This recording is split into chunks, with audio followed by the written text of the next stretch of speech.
Saving a bleeding Hell's Angel from a mangled desert wreck seemed like a simple act of kindness to an 8-year-old girl. Her terrified mother, however, knew they had just painted a target on their backs. Come morning, 150 roaring Harley-Davidsons surrounded their diner, and they weren't there to say thank you. The Mojave Desert is an unforgiving place. It doesn't care about your plans, your past, or your secrets. For Sarah Reynolds, a 32-year-old single mother, running a rundown diner on a forgotten stretch of Route 93, the desert was both a sanctuary and a prison. The diner, the rust and rose, barely saw enough trucker traffic to keep the neon sign buzzing, but it was safe. It was quiet, until a blistering Tuesday evening in late August. Her 8-year-old daughter, Onyx, was out back playing in the dirt. Onyx was a child of the desert, fearless, curious, and entirely too trusting for the harsh world she inhabited. She was busy constructing a fortress out of discarded soda cans and smooth river stones when the deafening screech of tires shattered the twilight silence. It wasn't just a skid, it was the sickening, metallic crunch of heavy machinery meeting solid rock, followed by a violent tumbling sound that made the ground beneath Onyx's worn sneakers vibrate. Then, a heavy thud and silence. Onyx dropped her stones. Most children would have run inside to their mothers, but Onyx, driven by a naive instinct to help, pushed through the brittle sagebrush toward the highway bend.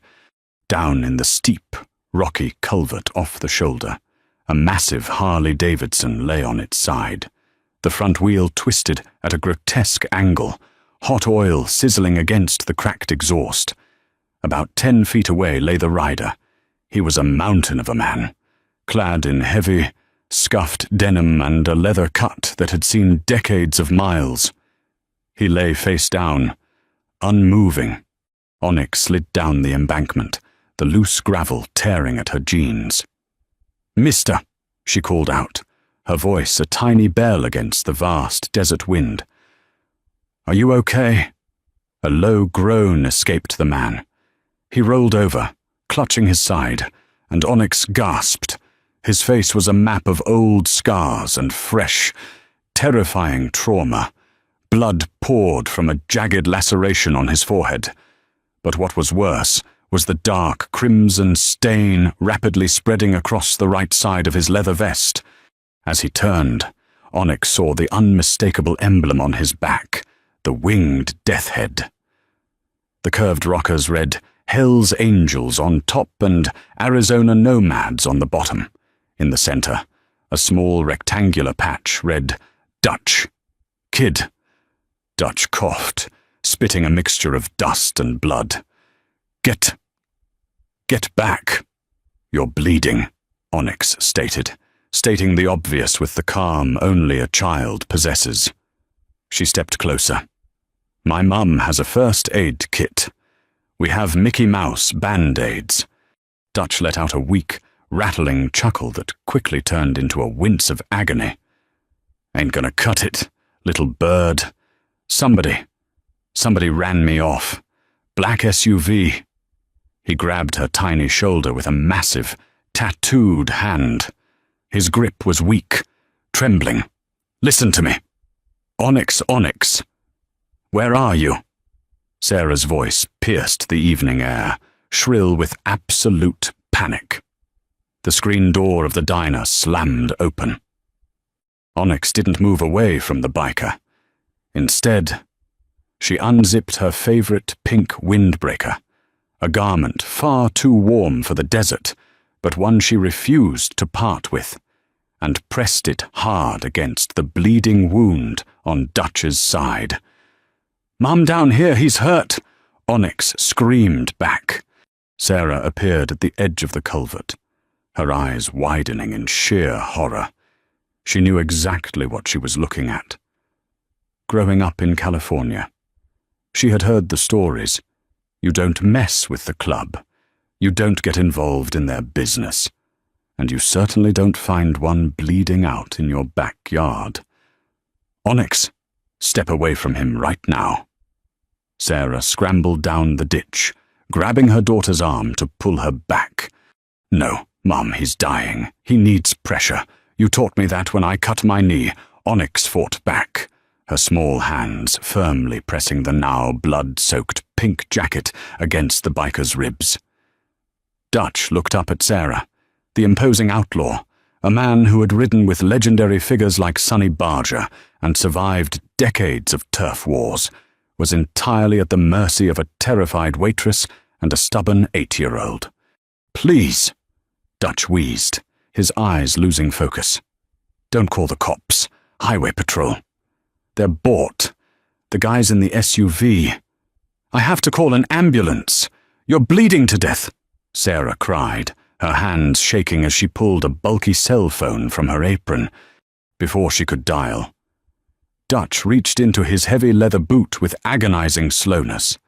He pulled out something small, wrapped in a piece of oil-stained canvas, and a heavy silver ring adorned with a skull.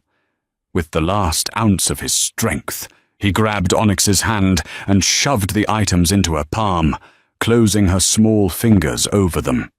"Hide it," Dutch whispered directly to Onyx, his eyes locking onto hers with a fierce, burning intensity. "Don't tell anyone, not the cops. If my brothers come, give it to Preacher, only Preacher." His eyes rolled back, and the massive biker went entirely limp, his dead weight slumping against the bloody pink windbreaker. Sarah screamed, dialing 911 frantically. As she yelled the location to the dispatcher, she didn't notice Onyx slipping the heavy ring and the canvas-wrapped package deep into the pocket of her jeans. By the time the paramedics and the state troopers arrived, the sun had fully set. The flashing red and blue lights painted the desert in a sickly glow. They loaded Dutch onto a stretcher. He was barely breathing. A state trooper questioned Sarah aggressively, eyeing the diner as if he suspected her of harboring fugitives. He asked if the biker had said anything or handed anything off. Sarah honestly answered no. Onyx, sitting quietly on the bumper of a squad car, clutching a paramedic's blanket, said absolutely nothing. Sarah didn't sleep a wink that night. Every creak of the diner's old floorboards, every gust of wind against the tin roof sounded like an approaching threat. Around 2 a.m., while doing laundry to scrub the blood out of Onyx's clothes, Sarah found it. A heavy silver ring with the letters HAMC etched into the band, and a small, leather-bound notebook that had been tightly wrapped in the canvas. Sarah's blood ran cold. She opened the notebook. It wasn't a diary.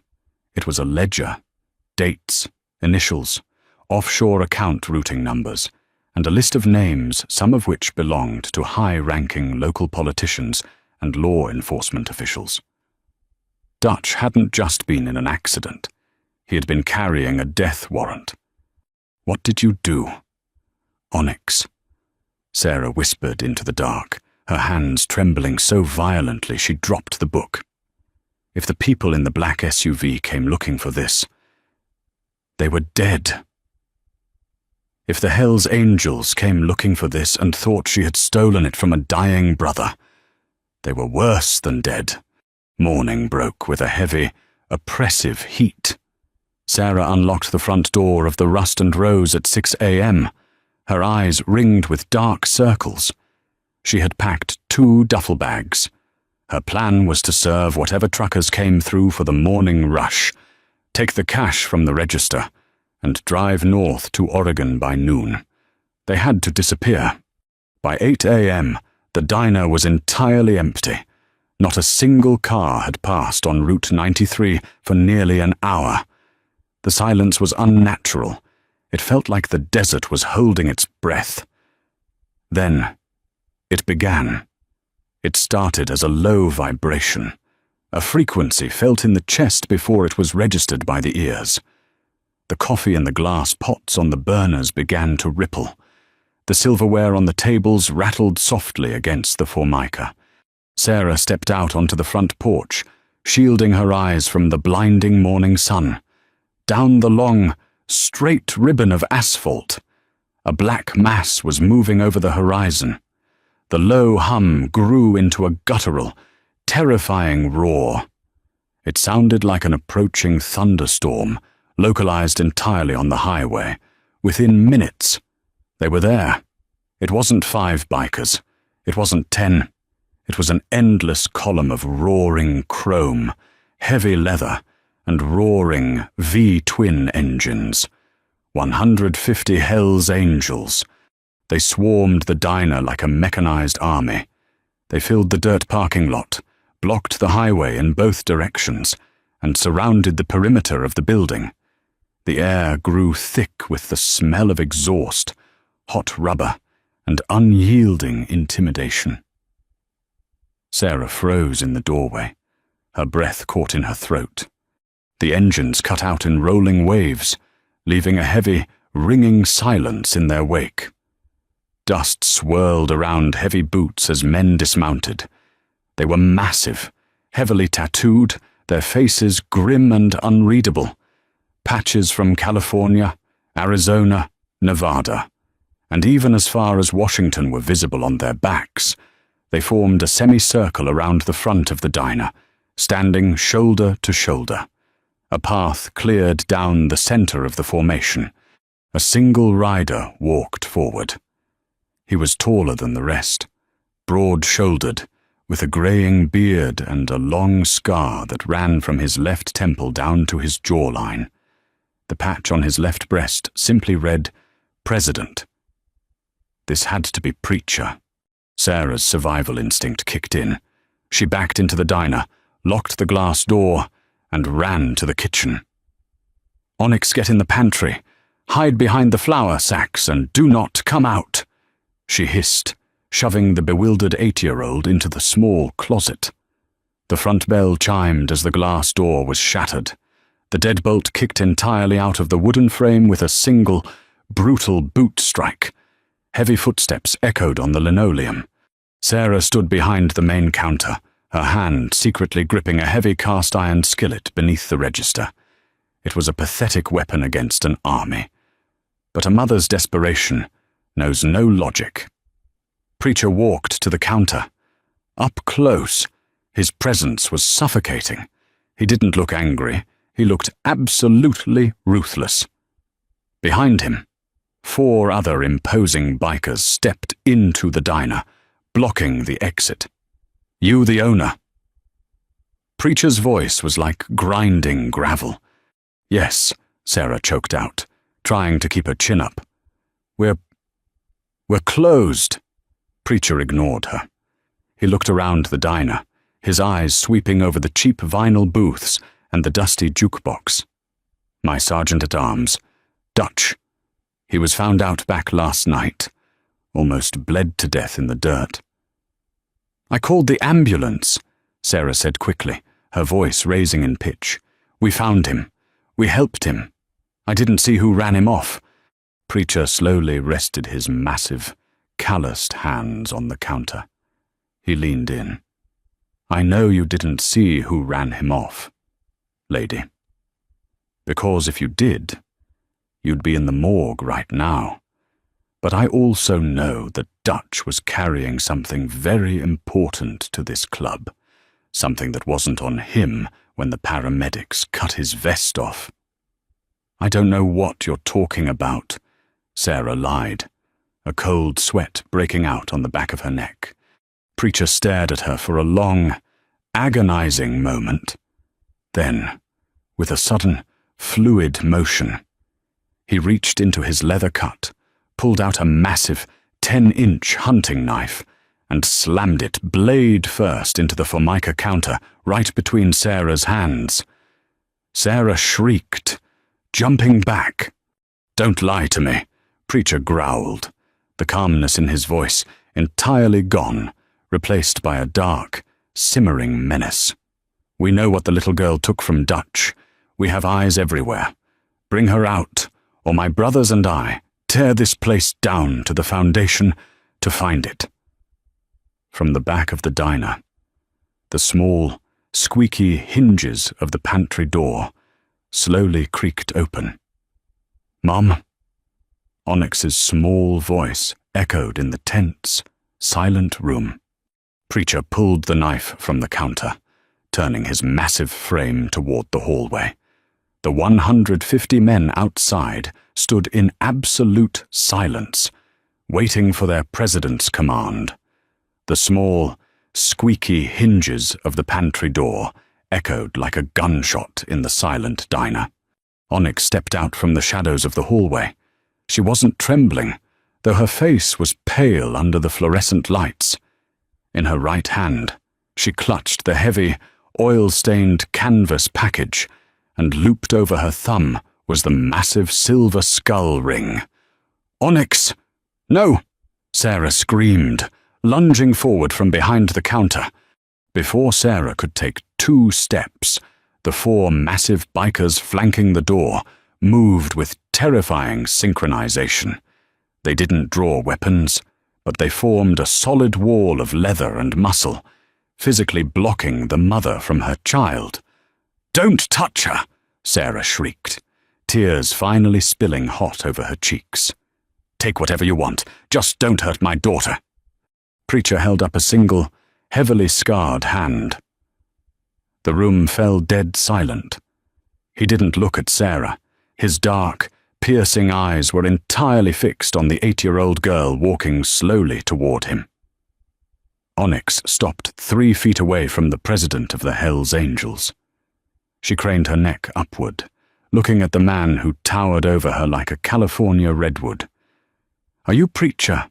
Onyx asked, her voice steady, though small. Preacher slowly lowered himself to one knee, the heavy leather of his riding pants creaking. Now, he was at eye level with her. Up close, Onyx could see the intricate tattoos weaving around his neck and the deep lines of a life lived hard and violently. "I am," Preacher rumbled, his voice softening just a fraction. "And who might you be? Little bird." "I'm Onyx. Dutch told me to call you." She held out her small hand, opening her fingers to reveal the silver HAMC ring. "He told me to give you this. He said he was hurt bad by men in a black SUV. Preacher gently took the heavy ring from her palm. He turned it over in his calloused fingers, a flash of genuine grief crossing his hardened features. He slipped it into his vest pocket. "Dutch is a good man. He's in the hospital right now, fighting for his life. You kept him alive, Onyx. The paramedic said your jacket stopped the bleeding just enough." Onyx nodded, then held out the canvas-wrapped package. "He told me to hide this.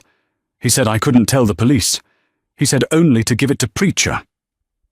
The tension in the diner spiked. The 4 bikers at the door shifted, their hands dropping subtly toward their waistbands. Preacher took the package, unfolding the greasy canvas to reveal the small, black, leather-bound ledger. He thumbed open the pages, his eyes scanning the handwritten columns of dates, offshore routing numbers, and names. A cold, terrifying smile spread across Preacher's face. "Mother of God?" one of the bikers by the door muttered. "He actually got it." Preacher stood up, closing the ledger with a sharp snap. He looked over at Sarah, who was leaning against the counter, sobbing quietly.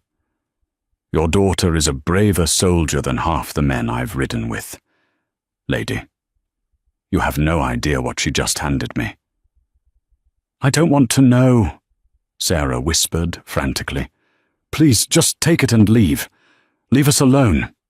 "I wish it were that simple," Preacher said, his voice dropping to a dangerous baritone. He walked over to the shattered front door, looking out at the 150 men swarming the parking lot. "This book, it's a list of every dirty DEA agent, every corrupt county judge, and every compromised sheriff in a 300-mile radius. Men who have been using our club's routes to move cartel fentanyl, trying to pin the bodies on us. Dutch spent 2 years undercover gathering this. Before Sarah could process the magnitude of what he was saying, the ground beneath the diner began to vibrate again.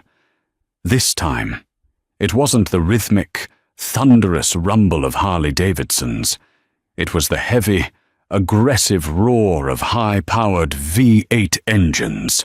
Preacher's head snapped toward the highway. Speak of the devil!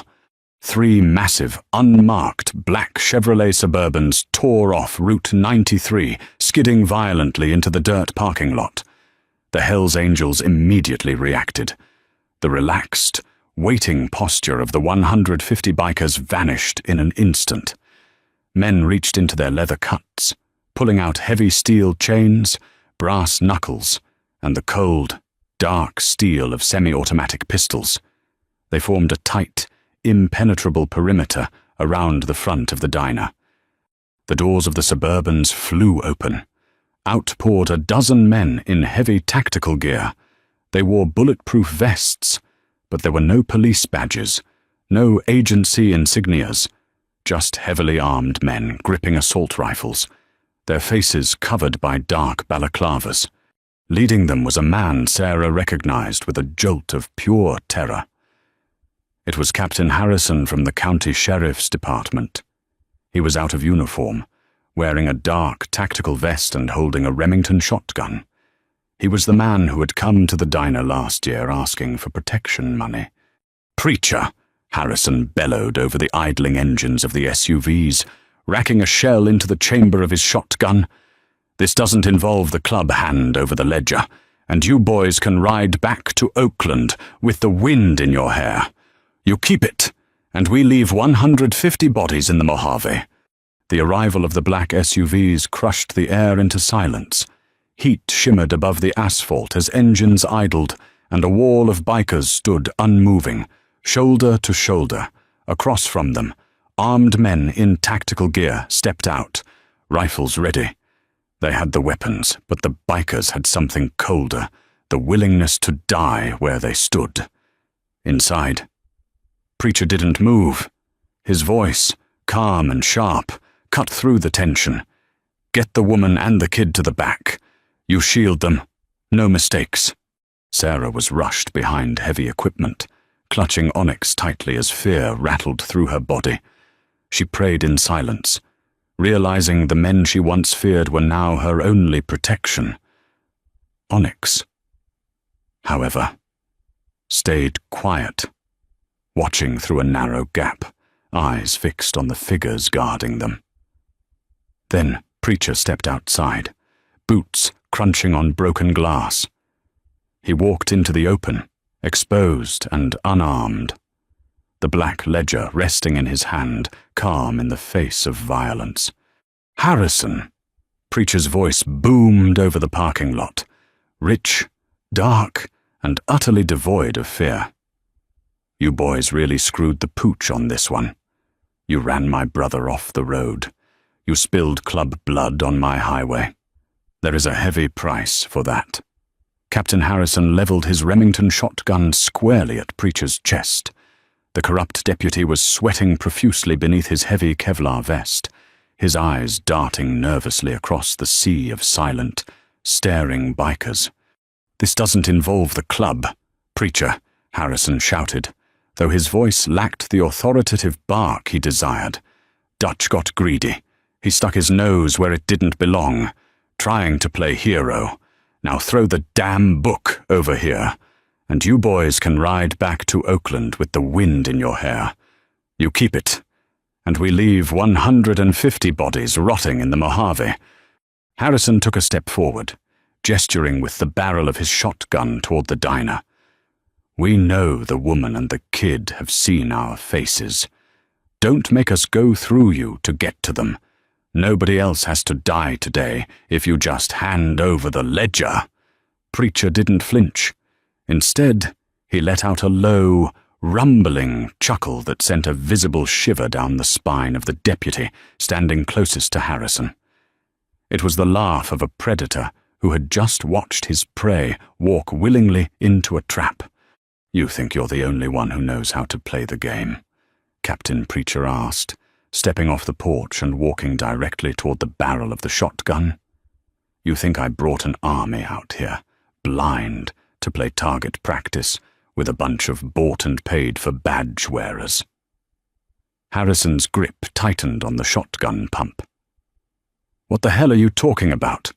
Preacher stopped 10 feet away. He held the little black leather book up to the blinding sunlight. "This book, it's just paper and ink. A souvenir. It's worthless now." Harrison frowned, his confusion warring with his anger. "Stop playing games. Preacher, throw the book." "The photographs I took of every single page inside this ledger with my encrypted phone 10 minutes ago." Preacher continued, ignoring the command entirely. "Those are already gone. They're currently sitting in the secure inbox of the FBI's Internal Affairs Division in D.C. And just for a little extra insurance, I CC'd the chief editor of the Los Angeles Times. I hit send right before you pulled up." The blood drained completely from Harrison's face, leaving him a sickly, pale grey. "By lunch, your offshore accounts will be frozen," Preacher said, his voice dropping to a lethal whisper. "By dinner, your cartel bosses down in Sonora are going to see your faces plastered all over the national news for losing their money and exposing their supply lines. You're dead men walking. Harrison, the only question is whether you die out here in the dirt today or in a maximum security prison yard next week." The men behind Harrison deputies who had traded everything for easy money began to lower their assault rifles. One of them, a younger man with terrified eyes, took a frantic step back toward the open door of the Suburban. "You're bluffing!" Harrison spat, saliva flying from his lips. "You didn't send anything." "Am I?" Preacher smiled. It was a dark, terrifying expression. "Shoot me. Go ahead. Pull the trigger. But understand this if you do. My brothers will tear you and your men apart with their bare hands. You might take down 20 of us with those rifles, but the remaining 130 will rip your heads off before you can even reload. And then you burn anyway." The standoff hung by a razor-thin thread. The desert wind howled, kicking up dust around their boots. Harrison looked at the unwavering, hardened faces of the bikers. He looked at their heavy chains and cold eyes. He realized, with a sinking, nauseating dread, that Preacher was telling the absolute truth. The Hell's Angels were ready to embrace death. His men were not. "Back to the trucks," Harrison choked out, his voice trembling with defeated rage. "Fall back now." The tactical team didn't need to be told twice. They scrambled frantically back into the black Suburbans, nearly trampling each other in their haste. Tires spun wildly, kicking up a massive cloud of choking yellow dust as the SUVs violently reversed out of the dirt lot and sped away down Route 93, fleeing like cowards into the heat distortion on the horizon. A collective breath was released, but the Hell's Angels didn't cheer. They simply lowered their weapons, returning them silently to their waistbands and saddlebags. They had held the line. Preacher turned his back on the highway and walked back into the diner. He stepped into the wrecked kitchen, looking down at Sarah and Onyx, who were just beginning to stand up from behind the deep fryer. The 4 massive guards stepped aside, giving their president room. "It's over," Preacher said softly, his voice remarkably gentle compared to the monster he had been moments ago. "They're gone. They won't be coming back. The feds will be hunting them by sundown, and the cartels will be hunting them by midnight." Sarah scrambled to her feet, pulling Onyx tightly against her chest, her whole body shaking violently. "Thank you," she sobbed. completely overwhelmed. "Thank you for not letting them hurt us. I thought we were going to die." Preacher shook his head slowly. "You don't owe me a damn thing. Lady, we owe you." He reached inside his heavy leather cut and pulled out a thick manila envelope. It was heavily worn and bulging at the seams. He tossed it onto the stainless steel prep counter. It landed with a heavy, satisfying thud that echoed in the quiet kitchen. "There's 50 grand in cash in there," Preacher said, ignoring Sarah's gasp of absolute shock. "Dutch was carrying club funds when they ran him off the road. We consider it hazard pay for the mess we brought to your doorstep. Fix your front door. Pack up your life. Take the kid somewhere nice and safe. Send her to a decent school away from this wasteland." Sarah stared at the envelope, her mind entirely unable to comprehend the sudden reversal of her life's fortunes. I can't take this. It's too much." "It's not a request," Preacher stated firmly. Then he knelt down one last time, ignoring the creaking of his knees, and looked directly at Onyx. He reached into his pocket and pulled out a small, beautifully embroidered patch. It was a miniature version of the winged death head, but with a small, golden halo hovering above the skull. "You're a brave kid, Onyx," Preacher said, gently pressing the patch into her small, dirty palm. "Braver than most grown men I know. You ever need anything, and I mean absolutely anything in this world, you find a guy flying our colors. You show them this patch, and you tell them Preacher said you're family. The club protects its own." Onyx smiled, her eyes shining as she tightly gripped the embroidered fabric. "Tell Dutch I hope he feels better." "I will. Little bird." Preacher smiled back. He stood up, tipped his head respectfully to Sarah, and walked out of the diner. A minute later, the terrifying, thunderous roar of 150 engines ignited simultaneously. Sarah and Onyx walked to the shattered doorway, holding hands, watching as the massive black swarm of motorcycles rolled out onto Route 93.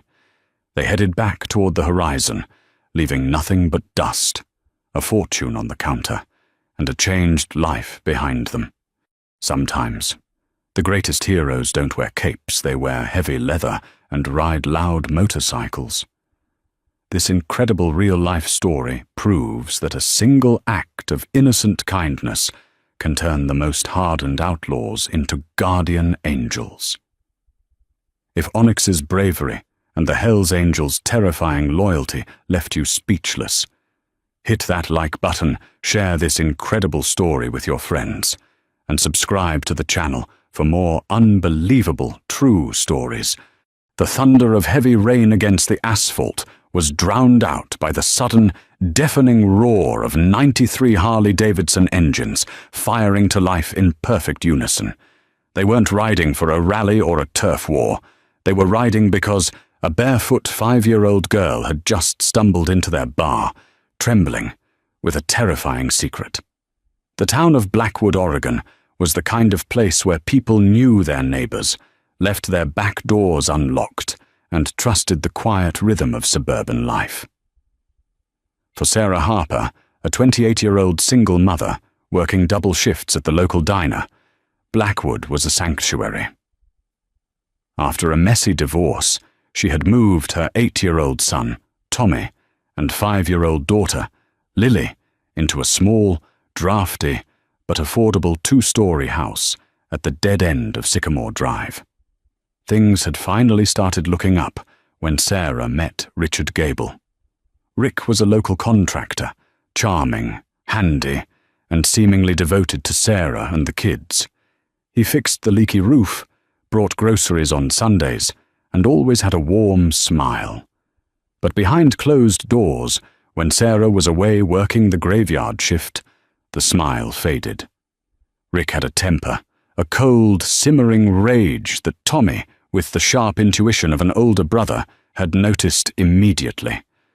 Tommy had tried to warn his mother, but Rick's manipulation was masterful.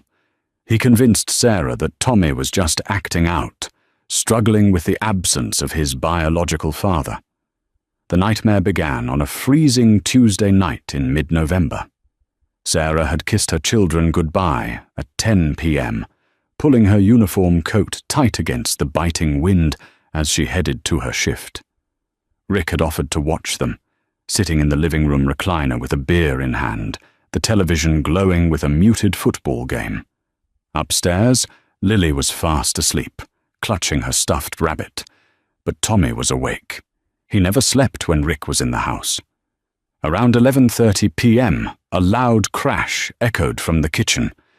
Lily startled awake, her heart pounding against her small ribs.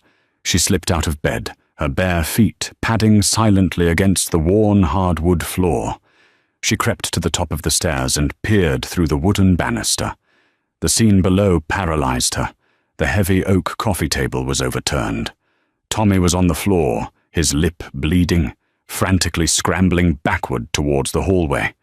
Rick was towering over him, his face contorted into a mask of pure, unhinged fury.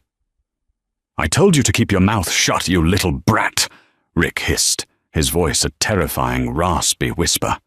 He grabbed Tommy by the collar of his pajama shirt, lifting the 60-pound boy off the ground with sickening ease. "Leave my mum alone. I'm going to tell her about the money," Tommy screamed, thrashing wildly, his small fists connecting with Rick's chest. Lily clamped her hands over her mouth to muffle a scream. She didn't understand what money they were talking about, but she understood the violence. Rick didn't just hit Tommy, he systematically overpowered him. From her vantage point, Lily watched in frozen horror as Rick pulled a roll of thick silver duct tape and a coil of heavy nylon rope from his contractor's tool belt, items he had brought into the house intentionally. This wasn't a sudden loss of temper. This was planned. Tommy fought like a cornered animal, kicking and biting, but he was no match for a full-grown man. Within minutes, Rick had forced the boy onto his stomach, wrapping the rough nylon rope brutally tight around Tommy's wrists and ankles, hog-tying him. He slapped a piece of duct tape across the boy's mouth, cutting off his panicked cries. "Now," Rick panted, wiping sweat from his forehead. "You're going to stay down there until I figure out what to do with you. And if your sister wakes up, I'll put her down there with you." Rick grabbed the rope binding Tommy's ankles and dragged the struggling boy across the kitchen linoleum. He opened the heavy wooden door leading to the unfinished basement. The basement was a damp, pitch-black space Sarah used only for storage, plagued by a faulty light switch and a heavy, rusted padlock on the outside, installed years ago by a previous owner. Rick dragged Tommy down the wooden stairs. The sickening thud, thud, thud of her brother's body hitting the steps echoed in Lily's ears. A moment later, Rick marched back up the stairs, slammed the door shut, and snapped the heavy padlock into place. Lily couldn't breathe. She knew Rick would come upstairs to check on her next. Panic, primal and sharp, flooded her 5-year-old brain. She ran back into her bedroom, but she knew hiding under the bed wasn't enough. The monster was in the house. She had to get help. She rushed into the small adjoining bathroom, climbing onto the edge of the porcelain bathtub. Above the tub was a small, rectangular window that pushed outward. It was a tight squeeze, even for her tiny frame.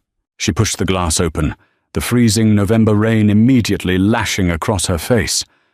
Below was the sloped roof of the back porch, leading down to the muddy backyard. Hearing Rick's heavy footsteps groaning on the staircase, Lily didn't hesitate. She squeezed her shoulders through the narrow opening, scraping her sides against the metal frame, and tumbled out into the stormy night just as the bathroom door swung open. The rain was relentless, a freezing downpour that soaked through Lily's thin cotton nightgown in seconds. She slid down the porch roof, landing hard in the mud below, scraping her knees. She didn't cry.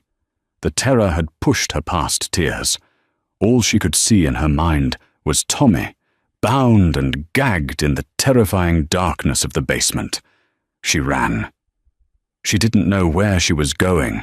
She just knew she had to get away from Sycamore Drive.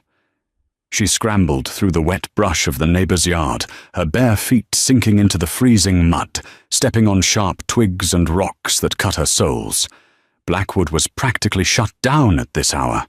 The streetlights flickered in the storm, casting long, eerie shadows. Lily wandered for what felt like hours, shivering violently, her lips turning a faint shade of blue. Vehicles occasionally sped past on the main road, but they couldn't see the tiny figure in the darkness, and Lily was too terrified to wave them down, afraid it might be Rick looking for her. Eventually, the residential streets gave way to the industrial edge of town. Here, nestled between an abandoned lumber yard and a 24-hour gas station, sat the Iron Horse Saloon. It wasn't a family establishment. The parking lot was packed shoulder to shoulder with heavily modified, gleaming motorcycles. This was the local clubhouse for the Steel Brotherhood, a notorious motorcycle club. They were big, heavily tattooed men in leather cuts, known for their intimidating presence, loud engines, and a fiercely guarded brotherhood. To the town, they were roughnecks. To a 5-year-old girl in the dead of night, they were monsters of a different kind. But Lily was desperate, freezing to death, and completely out of options. The neon sign of the bar flickered a warm, inviting red. Inside the saloon, the air was thick with the smell of stale beer, cigarette smoke, and damp leather. Classic rock blared from a jukebox in the corner. Big Mike. Henderson, the president of the Steel Brotherhood, was sitting at the head of a long wooden table. Mike was a mountain of a man, standing 6'4", with a thick grey beard, arms covered in faded prison ink, and a scar running through his left eyebrow. He was mid-laugh, telling a story to his vice president, a wiry man known as Sully, when the heavy wooden front door of the bar creaked open. The wind howled into the room, cutting through the heavy air. At first, nobody noticed. Then, Sully squinted toward the entrance. "Hey, close the damn door!" he barked. No one moved to close it, because standing in the doorway, illuminated by the harsh overhead light of the porch, was a ghost. Lily stood trembling violently, her pink nightgown plastered to her skin, completely coated in mud and blood from her scraped knees and feet. Her hair was matted to her face, and her wide, terrified eyes scanned the room full of giant, intimidating men. The music suddenly seemed too loud. Big Mike stood up, the chair scraping loudly against the floorboards. The entire bar, nearly 100 bikers, fell dead silent. The contrast was jarring, a room full of hardened outlaws staring at a broken, freezing child. "Holy hell," muttered Doc, the club's resident mechanic and former army medic, immediately dropping his pool cue. Big Mike didn't run. He walked slowly, deliberately, dropping to one knee a few feet away from the girl so he wouldn't tower over her. Up close, he could see her teeth chattering so hard she couldn't speak. He immediately unzipped his heavy, fur-lined leather jacket and wrapped it around her tiny shoulders. It swallowed her completely. "Hey there, little bird," Mike said, his voice surprisingly deep and gentle, a stark contrast to his fearsome appearance. "Where's your mama? Who did this to you?" Lily gripped the edges of the leather jacket. She looked into Mike's eyes. They were weathered and tough, but they weren't cruel like Rick's. She took a shaky breath, her tiny chest heaving. "He tied up my brother," she sobbed, her voice breaking the heavy silence of the room. "He tied up my brother and locked him in the basement." The temperature in the room seemed to drop 10 degrees. Mike's jaw tightened. "Who did, sweetheart? Who tied him up?" "Rick," she cried, burying her face into the massive leather sleeve of Mike's jacket. "He had tape. He put it on Tommy's mouth. Please. He's in the dark. He's going to hurt him." Mike didn't ask another question. He didn't ask for a last name, and he didn't call the police. He stood up, lifting Lily effortlessly into his arms, holding her safely against his chest. He turned to face the room. The silence was gone, replaced by a low, dangerous rumble of 93 men shifting on their feet. There was no discussion needed. The code of the Brotherhood was simple. You do not touch women, and you never touch children. "Doc," Mike barked. "Get her in the back. Get her warm, clean those cuts, and keep her safe. Do not leave her side." Doc nodded, stepping forward and gently taking the bundled girl from Mike. "I got her, boss." Mike turned to Sully, his eyes burning with a cold, terrifying clarity.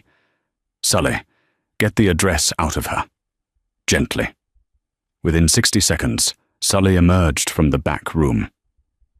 "Sycamore Drive, dead end, house with the blue shutters." Mike walked behind the bar and grabbed a heavy steel crowbar from beneath the register, slapping it into his palm. He looked out at his men, 93 bikers, all staring back at him, their expressions universally hardened into masks of righteous fury. They reached for heavy flashlights, chains, and tire irons. "Mount up," Mike growled. The exodus was instantaneous. 93 men poured out of the saloon into the freezing rain. Kickstands were kicked up in a massive metallic wave. Ignitions turned. And then, the roar. 93 heavy V-twin engines exploded to life, vibrating the pavement, shaking the rain from the awnings. It was a terrifying, beautiful sound. It was the sound of consequences. Mike kicked his bike into gear, leading the massive wedge of steel and leather out of the parking lot. They didn't obey speed limits. They didn't stop at red lights. They tore through the sleeping streets of Blackwood like a mechanized thunderstorm. A tidal wave of chrome and headlights cutting through the darkness, heading straight for Sycamore Drive. Back at the house, Rick Gable had just cracked open a fresh beer. He was sitting on the couch, entirely oblivious to the fact that his time had just run out. He thought he was perfectly safe, a wolf in his own den. He didn't know that an entire pack of wolves was currently turning down his street, their headlights illuminating the blue shutters of the house, preparing to tear his world apart. The vibration hit the floorboards before the sound even reached the house. Rick Gable, slouched in Sarah's floral-patterned recliner, felt the half-empty beer bottle in his hand begin to tremble. He frowned, muted the television, and sat forward. A low, rhythmic thunder was rolling through the sleepy Blackwood neighborhood. It sounded like a freight train had somehow jumped the tracks and was barreling down the residential street. Then came the lights. A blinding, synchronized wave of high beams swept across the living room walls, illuminating the dust motes in the air and casting long, erratic shadows. The roar of the engines grew deafening, an overwhelming wall of sound that rattled the picture frames on the mantel and made the glass in the front windows vibrate dangerously.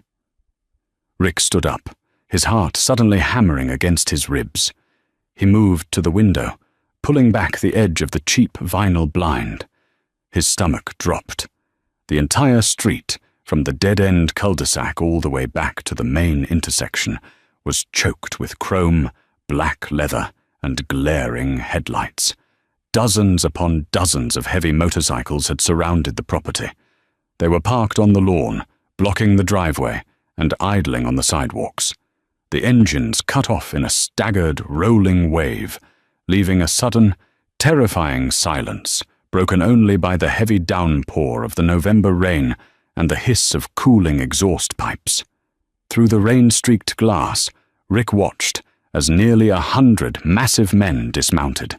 They moved with military precision, wordless and purposeful. A giant of a man with a grey beard and a heavy leather jacket stepped to the front of the pack. In his right hand, he carried a solid steel crowbar. Panic, icy and sharp, finally pierced Rick's arrogant facade. He backed away from the window, his mind racing. Who were they? How did they know?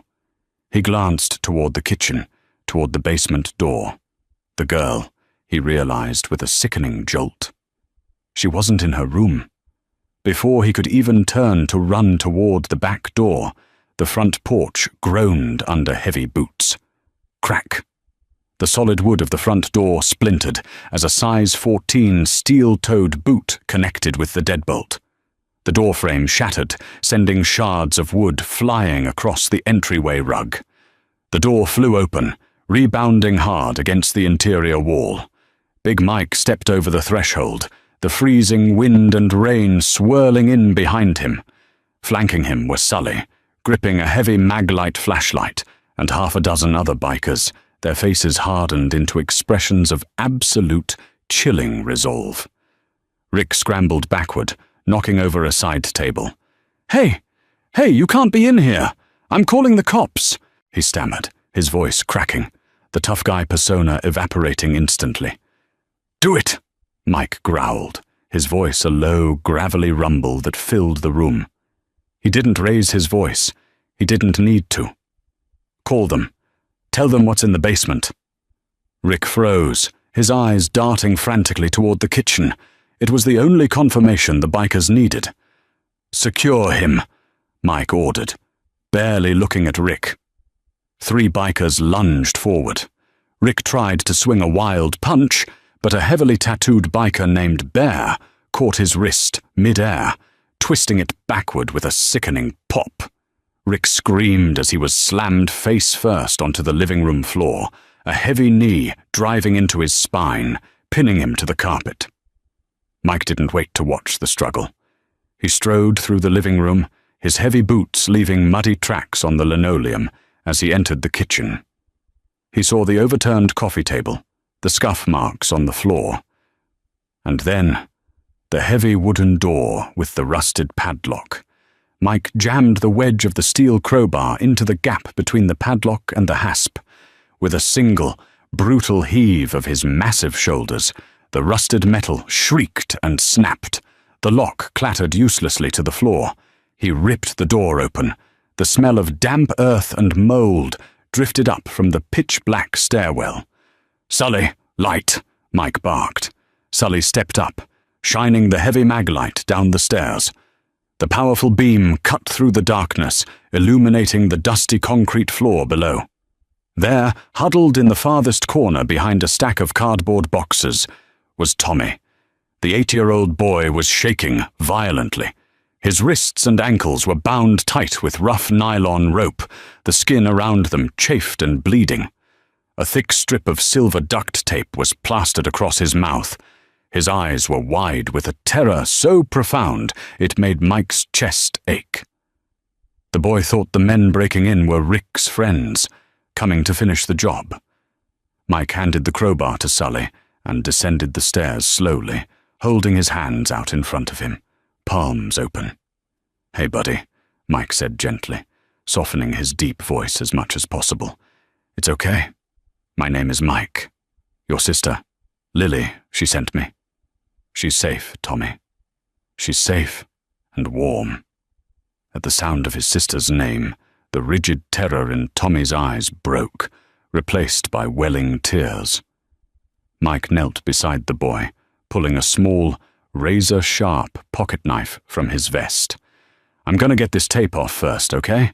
It might sting a little, but I'll be quick." Tommy nodded frantically. Mike grabbed the edge of the duct tape and peeled it back as swiftly and gently as he could. Tommy gasped, taking a massive gulp of air, his chest heaving as he began to sob. "It's okay, son. I got you," Mike murmured, using the blade to slice through the thick nylon ropes, binding the boy's wrists and ankles. The moment his hands were free, Tommy didn't rub his chafed wrists. He threw his arms around Mike's thick neck, burying his face in the man's leather vest, crying with the uninhibited desperation of a child who had thought he was going to die in the dark. Mike wrapped his massive arms around the boy, lifting him up effortlessly. "Let's get you out of this damp hole." When Mike carried Tommy up the stairs and into the kitchen, the atmosphere in the house had shifted. Rick was still pinned to the floor in the living room, bleeding from a cut on his cheek, completely surrounded by towering men in leather. Tommy tightened his grip on Mike's neck as they walked past Rick. "Look at the floor, scum!" Bear growled at Rick, shoving the man's face back into the carpet, so he couldn't even make eye contact with the boy he had tortured. "Sully," Mike said, his voice cold again. "Take the boy out to the support truck. Turn the heat on blast. Doc is on his way with the girl." As Sully escorted Tommy out the front door, wrapped in a dry flannel shirt, Mike turned his attention back to Rick. But before Mike could decide how much frontier justice to dispense, another biker, a former locksmith known as Keys, walked out of the master bedroom holding a heavy black canvas duffel bag. Keys tossed it onto the floor next to Rick's head. The bag landed with a heavy metallic clink. "Found this shoved up in the air vent in the bedroom," Keys said, his brow furrowed. "He wasn't just hiding from the kid, boss. He was hiding this." Mike knelt, unzipping the heavy canvas bag. The twist of the night tumbled out onto the floor. It wasn't tools, it wasn't clothes. It was dozens of tightly banded stacks of $100 bills, 4 different burner cell phones, a loaded 9mm Glock, and a passport. Mike picked up the passport and flipped it open. The photo was undeniably Rick Gable, but the name printed beside it was Richard Kellerman. Mike looked down at the bleeding, pathetic man on the floor. The puzzle pieces suddenly snapped together. This wasn't just a domestic abuser. Rick wasn't a local contractor who had fallen for a single mum. He was a fugitive using Sarah's isolated dead-end house and her trusting nature as a blind front to hide cash and lay low. Tommy hadn't just interrupted a bad mood. The 8-year-old had stumbled upon the stash. He had found the money, and Rick was going to make sure the boy never told his mother about it. "Well, Richard," Mike said softly, the danger in his voice absolute. "Looks like you picked the wrong house to hide in." 10 minutes later, the wail of police sirens finally pierced the storm. The flashing red and blue lights illuminated the rain as 5 Blackwood police cruisers swarmed Sycamore Drive, effectively blocking the bikers in. A squad of officers poured out, weapons drawn, shouting orders over the roar of the rain. Confronting nearly 100 outlaw bikers in a residential neighborhood was a tactical nightmare. But what they found shocked them even more. The bikers didn't run, they didn't draw weapons, they simply stood in a massive, silent perimeter around the house and the club's support truck, their hands resting visibly on their belts. Detective Arthur Higgins, a 20-year veteran of the force, pushed through the perimeter. "Mike!" he shouted, recognizing the towering club president. "What the hell is going on here? We got a call about a gang invasion." Mike stood on the porch, holding the black duffel bag. He didn't flinch at the drawn firearms. "You're late, Artie," Mike called back, "but we wrapped a present for you in the living room." Higgins cautiously entered the house, flanked by 2 officers. He found Richard Kellerman, still pinned to the floor, terrified, but alive. Higgins then looked at the snapped padlock in the kitchen and the bloody nylon rope discarded on the floor. Mike tossed the passport and one of the bundles of cash onto the kitchen counter. "He's not Rick Gable. He's Kellerman." Tied up the 8-year-old boy, threw him in the basement because the kid found his stash. The 5-year-old girl escaped out a window and ran 2 miles barefoot to our saloon. Higgins blanched, staring at the duct tape and the rope. The hostility between the police and the bikers evaporated instantly, replaced by a shared, silent disgust for the man on the floor. Higgins holstered his weapon. "Get him up," Higgins ordered his officers, his voice dripping with contempt. "Read him his rights, and make sure the cuffs are tight." As the police dragged Rick out to a cruiser, a battered Honda Civic tore past the police barricade, sliding to a halt on the wet grass. Sarah Harper burst from the driver's seat. She had been called at the diner by a neighbor who heard the commotion. She looked at the shattered door, the police, the bikers, and let out a guttural scream of pure terror. "My babies! Where are my kids?" Mike stepped out of the rain, placing a massive, calloused hand gently on her shoulder. "They're safe, Mum. They're right here." He led her to the club's heated support truck. The doors opened, and Sarah collapsed to her knees in the mud as Tommy and Lily, bundled in oversized jackets and blankets, scrambled out of the truck and into her arms. The family clung to each other, sobbing in the pouring rain, while 93 hardened bikers stood in the storm in absolute respectful silence, creating a human shield around their reunion. In the weeks that followed, the truth unspooled. Richard Kellerman was a mid-level money launderer for a regional narcotics syndicate. He had been on the run for 6 months, charming his way into Sarah's life precisely because her home was off the radar, and her long working hours gave him the perfect cover to run his operations. He was facing federal charges that would lock him away for the rest of his natural life. Sarah and her children moved out of the house on Sycamore Drive a month later. The memories were too dark to paint over, but they didn't leave Blackwood. They stayed because they found out they weren't alone. When Sarah's car broke down, Doc showed up to fix it, refusing payment. When Tommy went back to school, he didn't ride the bus. For the first month, a rotating escort of 3 roaring Harley-Davidsons followed him all the way to the drop-off line, ensuring he felt like the safest, most untouchable kid in the world. And little Lily, who had braved the storm to save her brother, was given a custom-made, tiny leather cut of her own, making her the first and only honorary member of the Steel Brotherhood. That freezing November night changed Blackwood forever. 93 bikers didn't just save a little boy, they dismantled a fugitive's empire and forged an unbreakable bond with a shattered family. Today, Tommy and Lily never walk home alone, knowing an entire brotherhood rides behind them. Sometimes, the truest heroes don't wear shining armor. They wear scuffed leather, ride loud steel, and answer the desperate call of the vulnerable.